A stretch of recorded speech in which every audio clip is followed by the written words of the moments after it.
Our first speaker of the day is Andy Rice. Andy Rice is a brand strategist, public speaker, an advertising commentator. He's got an amazing voice. He might become a radio voice in future, time will tell. He recently received a Lifetime Achievement Award from his peers in the brand and communications industry. And his lockdown insight is that people don't obey instructions, they obey motivation. I really love that. They don't obey instructions, they obey motivation. His topic today is marketing works, or does it? Over to you, Andy.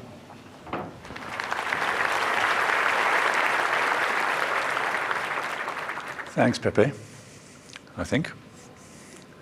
Pepe, to be absolutely honest, of all the welcomes and introductions that I've been privileged enough to receive over my long career, I have to say that yours was certainly the most recent. But at least I know that at this stage, thus far, I am certainly at the front of the preferred speakers list for this conference. Now, the subject that I will be talking about is change. Change is inevitable, as the saying always goes, and of course with the qualification that not from a vending machine. The oldies are always the best. But I'm not going to talk about all the change that COVID-19 has created. On that subject, you're going to hear the opinions over the day of a wide range of experts before the day is out, and you certainly don't need to hear my own views as well, although I expect they will be quite apparent soon enough. Instead, I'm going to spend most of my allotted time to get back to marketing basics, and above all, to remind us all that we can hardly discuss what may or may not have changed if we don't start with a common understanding as to what marketing is and what it is expected to do, and, of course, whether it is fundamentally resistant to change.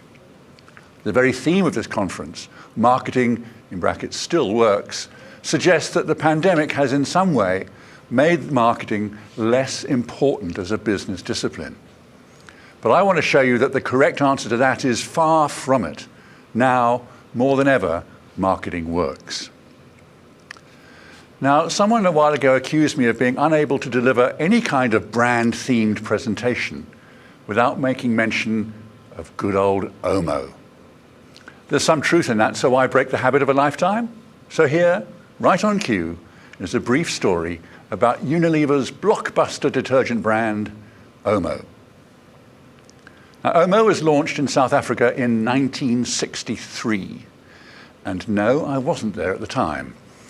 But a few years later, 16 years later to be precise, I was part of the Ogilvy team working on the Unilever account, of which OMO was the star brand. Its target audience was huge, what we might simply call the women of middle South Africa. Now, a huge market needed a huge medium, and so it was that the Sunday Times was the brand's lead medium.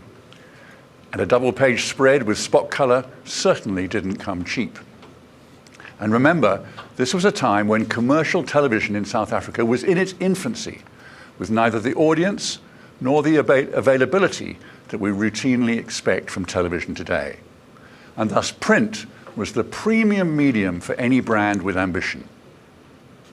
Fast forward 40 or so years, and today OMO is still a massively strong weapon in the Unilever armory. So what has changed in those 4 decades?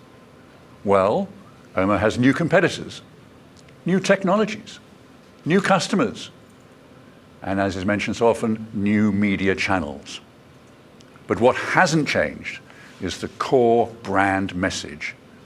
And that is that OMO believes in the vital role that every mother can play in raising great kids, especially by encouraging them to play. And hence the long-enduring proposition, dirt is good. Now, this strategy is rooted in as deep-seated a human truth, the responsibility of motherhood, as you could expect to find. And that's why, while everything else changes, the OMO proposition doesn't. The advent of TV didn't change it. The proliferation of new online channels didn't change it. And a pandemic isn't going to change it either. Mothers will always be mothers the world over. So don't be fooled by what is actually superficial change. You need to dig deeper to find the truth. And in the case of COVID-19, brands can be affected, and even categories can be affected by what is, after all, probably the world's largest sampling campaign since Santa Claus first put reins on a reindeer. As people are obliged, when their preferred brand is unavailable, to try an alternative. As a friend of mine discovered early on in the first lockdown, that his local spa, was completely out of bread of any form. Sliced, diced, whatever shape, whatever freshness, whatever color. No bread at all. And so my friend took some baker's bread powder, whatever they call it, stuff to make home-baked bread with, and found himself, therefore, sampling a new subcategory altogether. He's now an enthusiastic baker of bread, but others would have gone back to their preferred format, driven probably by convenience when the opportunity arises. Sometimes it can be extremely difficult and frustrating. Like there's the example of the cosmetics company, great success at the top end of the women's fragrance and beauty market. And then the 2008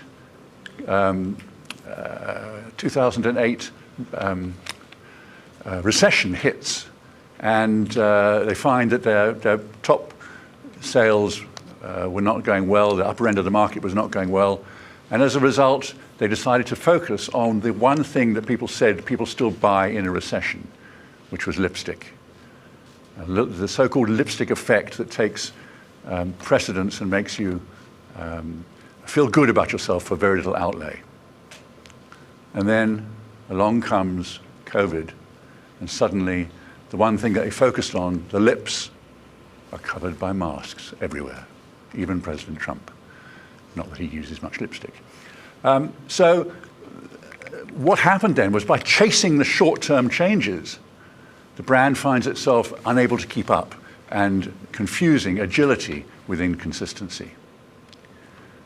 But if you don't make the effort to get to the real soul of the category and of your brand, your marketing will be like trying to put the roof on a house before the walls or the foundations. Eventually everyone will see what you've done and why it doesn't work.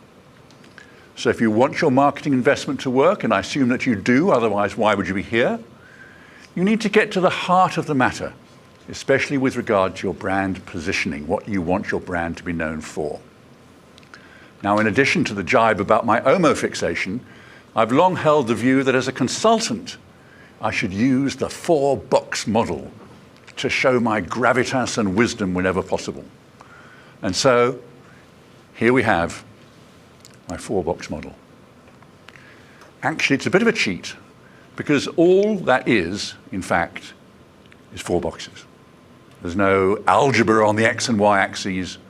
It's just to demonstrate my extraordinary capabilities as a consultant. But what each box contains is what matters. Each box represents a component of every successful, sustainable, change-resistant brand. And if you take nothing out of the presentation, then these 4 upcoming words, then that's all right by me. So in good game show tradition, let's open box number 1. Profitable. Let's never forget that marketing is a commercial enterprise. If it doesn't help meet business objectives, it's not helping at all, other than to give your financial director an opportunity to say in gloating terms, "I told you so." It means stress testing every major activity and strategy for the likelihood of its delivering the required commercial results. It means understanding the vital difference between outputs, which, for example, might be what the agency recommended, Pepe, and outcomes, what happens in the marketplace as a result. It means being able to measure intangible brand value and discovering that it contributes up to 50% of the business's apparent worth. It means filling your shelves with awards, not just the obvious creative ones, but especially those that honor effectiveness of marketing. The Apex Awards, now called the Effies, should therefore be in pride of place. Okay, time is not on my side, so on to box number 2. Fulfilment. There is very little point in getting customers fired up about your brand if they can't get hold of it. Obvious, I'm sure you will agree, but sometimes it's not that obvious. One of my favorite observations, and I wish I knew who wrote it, was as follows: strategy without implementation is a daydream. Implementation without strategy is a nightmare.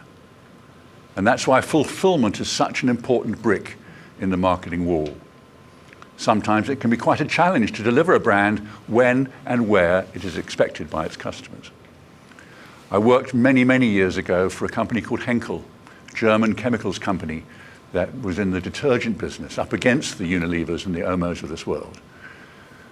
We were launching a new brand here called Dato, and its market was almost entirely the top end, the pick and pay profile. And Pick and Pay said to us, until you show there's going to be an advertising campaign to pull the product off the shelves, we won't allow you to list it and put it on the shelves. We ended up effectively making a television commercial and campaign for an audience of one, the head buyer at Pick and Pay. And that's putting fulfillment right up there where it should be, recognizing that the ease of working the supply chain can be as strong a determinant of brand success as the promise of the brand itself. On to number 3, unmet.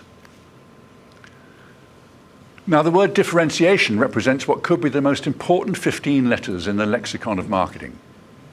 The opposite of differentiation is commoditisation, which is a desperate fate for any brand that allows itself to be fooled into adopting me too strategies, fed by category generic propositions.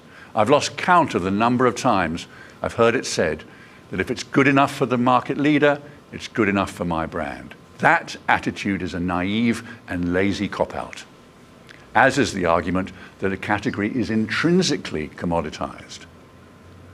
Some more wise words, again not mine unfortunately, pointed this out. There is no such thing as a commodity market, only a commodity mindset.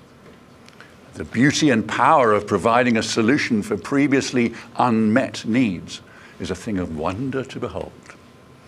Of course, it does presume that you know which are the competitors that you're differentiating your brand from, and this is not always as obvious as you might think, especially if the category is undergoing change as well. For example, is Tesla, the world's leading automotive brand, competing with other cars, with other forms of mobility, or perhaps with all types of green solutions? Is Fly Safair competing with other airlines or with Greyhound buses?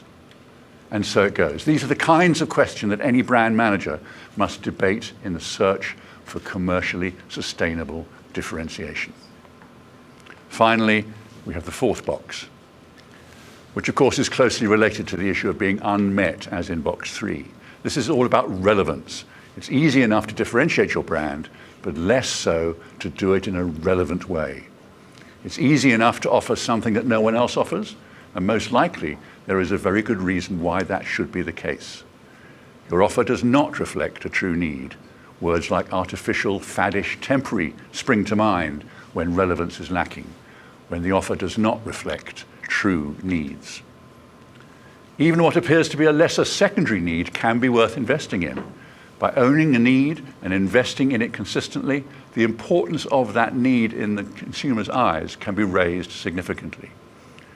Nedbank, our sponsors, did exactly that many years ago, relaunching on a platform which included caring as an attribute that was actually quite low down the list of desired attributes from a customer point of view. But by taking ownership of that need and by investing in it, it elevated it up the list of priorities so that when it became a significant differentiator, Nedbank was really well placed. The caring bank. A good guide in the hunt for unmet needs is to start by ignoring the product within the brand, ignoring the current category expectations, and focusing on the consumer's lifestyle. Find a true need in their lives rather than in their category behavior, and find a creative way to align your brand with that need. And you'll have the basis of the firmest and most sustainable, and I should add, change-resistant strategy foundations. That's how Unilever found the strategic gem that, guess who, Omo, has exploited for nearly 50 years. Motherhood expressed as the counterintuitive promise that dirt is good. And so we end, as we began, with good old Omo. The best example I know of a brand that is built on a recognition of what marketing really is, the profitable fulfillment of unmet needs. Just those 4 simple words. Brands that stick to this understanding will know that so much can and will change, but the soul of the brand will endure. As the Swedish saying goes, there is no such thing as bad weather, only bad clothing. It seems that that applies not just to weather, but to pandemics as well. So dress up well. I'm just going to add one last thought. We are like archaeologists discovering fire. That's the core attribute. While people who respond to change are running around looking for empty boxes of matches and lighters. That's the significant depth of a strong positioning that will leave you in a fine place when surrounded by change. Thank you very much.